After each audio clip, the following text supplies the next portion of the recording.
ನಮಸ್ಕಾರ, ಸುದ್ದಿ ದಿನಕ್ಕೆ ಸ್ವಾಗತ. ನಾನು ರಾಹುಲ್ ದಯಾನ್. ಪ್ರಮುಖ ಸುದ್ದಿಗಳನ್ನ ನೋಡೋಕ್ಕೂ ಮುಂಚೆ ಈ ಕ್ಷಣದ ಹೆಡ್ಲೈನ್ಸ್. ಚಾಮುಂಡಿ ಬೆಟ್ಟ ಹಿಂದೂಗಳ ಸ್ವತ್ತಲ್ವಾ ಅಂತ ಡಿಕೆಶಿ ವಿವಾದ. ಭಾನು ಮುಷ್ತಾಕ್ರ ಆಯ್ಕೆ ಸಮರ್ಥಿಸಲು ಹೋಗಿ ಡಿಕೆ ಹೊತ್ತಿಸಿದ ಕಿಚ್ಚಿಗೆ ಕಮಲ ಪಡೆ ಕೆಂಡ. ಚಾಮುಂಡೇಶ್ವರಿ ಮತ್ಯಾರ ಆಸ್ತಿ ಅಂತ ಬಿಜೆಪಿ ನಾಯಕರು ಪ್ರಶ್ನೆ.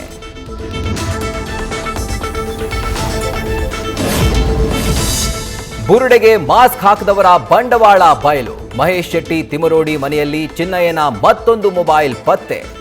ಚೆನ್ನನಿಗೆ ಕಾದಿದೆ ಕಾನೂನು ಕಂಟಕ, ಸುಜಾತಾಗೂ ವಿಚಾರಣೆ.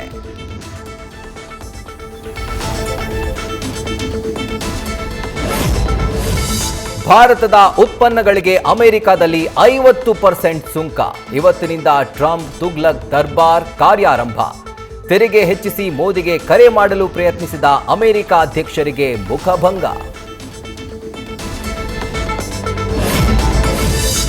ಉತ್ತರ ಭಾರತದಲ್ಲಿ ಮೇಘರಾಜನ ಮರ್ದನ. ಜಲಾಸುರನ ರಣಾರ್ಭಟಕ್ಕೆ ಜಮ್ಮು ಕಾಶ್ಮೀರ ತತ್ತರ. ವೈಷ್ಣೋದೇವಿ ಮಾರ್ಗದಲ್ಲಿ ಭೂಕುಸಿತ, 31 ಮಂದಿ ದುರಂತ ಅಂತ್ಯ.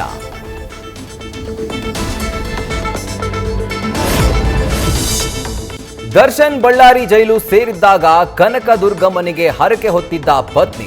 ರಿಲೀಸ್ ಆಗ್ತಿದ್ದಂತೆ ಹರಕೆ ತೀರಿಸೋದನ್ನ ಮರೆತ್ರ ವಿಜಯಲಕ್ಷ್ಮಿ. ದೇವಿಯ ವಕ್ರ ದೃಷ್ಟಿಯೇ ಸಾರಥಿ ಮತ್ತೆ ಜೈಲು ಸೇರಲು ಕಾರಣ ಎಂದ ಅರ್ಚಕ. ನ್ಯೂಸ್ ಫಸ್ಟ್, ನಿರ್ಭೀತಿಯಿಂದ ನಿಮ್ಮ ಪರವಾಗಿ.